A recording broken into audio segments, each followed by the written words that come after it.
A chord of a circle is equal to the radius of the circle. Find the angle subtended by the chord at a point on the minor arc and also at the point on the major arc. यहाँ पे अगर आपके पास ये एक circle है और मैं कहता हूँ कि सर्कल में हमारे पास एक कोड है विच इज ए बी, और यहाँ पे मैंने एक सेंटर दे दिया है O, तो O A is a radius as well O B is a radius, और हमें क्वेश्चन के अकॉर्डिंगली पता है कि जो कोड की लेंथ है वही रेडियस की भी लेंथ है। दैट्स मीन कि ए बी भी आपका आर ही होने वाला है, और ये जो ट्राइंगल ओ ए बी यहाँ पर जनरेट हुआ है वो एक इक्विलेटरल ट्राइंगल रहेगा। दैट्स मीन कि इसके सभी एंगल्स क्या होंगे, 60 डिग्री के होने वाले हैं। अभी आपसे कहा गया है कि कोई एक पॉइंट लीजिएगा माइनर आर्क पर, तो हमने यहाँ पर एक पॉइंट ले लिया। ऐसे ही कहा है उसने कि मेजर आर्क पर, तो यहाँ पर मेजर आर्क पर भी हमने एक पॉइंट ले लिया, और इस पे बनने वाले एंगल्स आपको यहाँ पर बताने हैं। वही एंगल्स आपको जो है यहाँ पर फाइंड आउट करने हैं। तो इस पॉइंट को मैंने सी और इस पॉइंट को मैं डी बोल देता हूँ। अब हम जानते हैं कि जो सेंटर पर एंगल सबटेंड होता है वो जो रिमेनिंग पार्ट पे अगर कोई एंगल बन रहा होगा तो उसका डबल हुआ करता है। मतलब ये 60 है तो ये क्या होगा, 30 डिग्री होगा। और हम ये भी जानते हैं कि जो सर्कल है और इसमें बनने वाला जो एक क्वाड्रिलेटरल है जिसको हम साइक्लिक क्वाड्रिलेटरल बोला करते हैं, उसमें जो अपोजिट एंगल्स होते हैं उनका सम 180 डिग्री हुआ करता है। उसकी हेल्प से मैं यहाँ पर जो ए डी बी है माइनर आर्क पर बनने वाले एंगल को फाइंड आउट कर लूंगा। आइए करते हैं इसको सॉल्व। सॉल्यूशन में सबसे पहले हम यहाँ पर करेंगे in triangle O A B is equal to O A is equal to O B. आपको यहाँ पे लिखना होगा रेडियाई ऑफ सेम सर्कल, और कॉमा करके आप ये भी बता देंगे according to the question length of कोड इक्वल टू रेडियस, ये रेडियस की लेंथ की। तो दैट्स वाई हमने इन तीनों को क्या बोल दिया है, इक्वल बोल दिया है। और अगर ये इक्वल है तो हम क्या कहेंगे कि it is a equilateral triangle. Triangle O A B क्या है, equilateral triangle.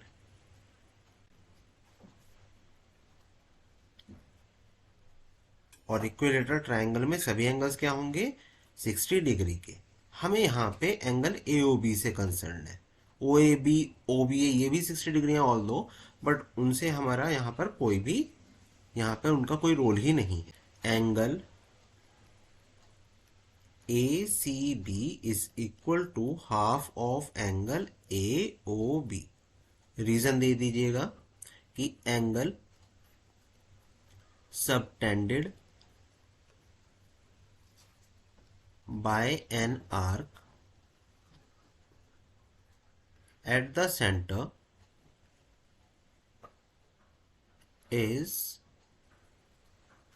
double the angle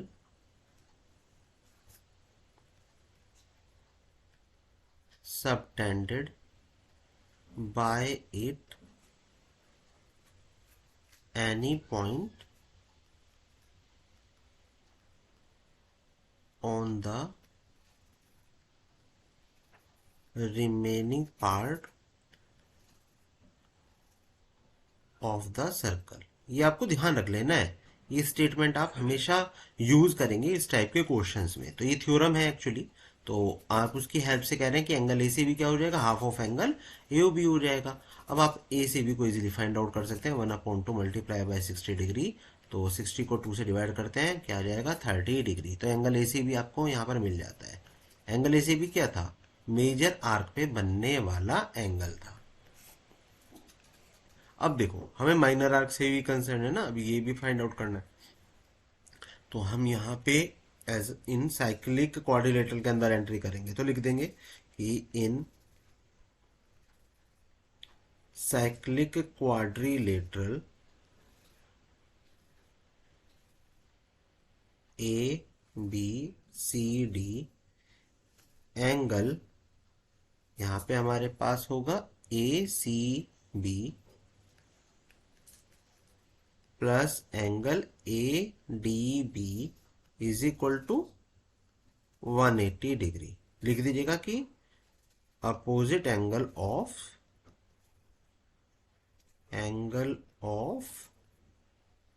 cyclic quadrilateral.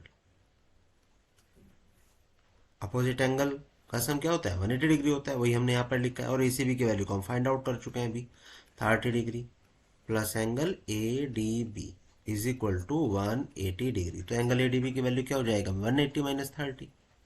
लिख दीजिए angle A D B is equal to 180 degree minus 30 degree. तो जो माइनर आर्क पे एंगल बना है वो कितना हुआ है? 150 डिग्री का हुआ है। यहां पर स्टेटमेंट जरूर मार्क कर दीजिएगा लास्ट में कि therefore angle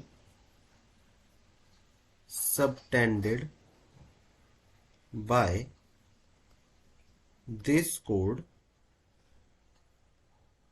at a point on the major arc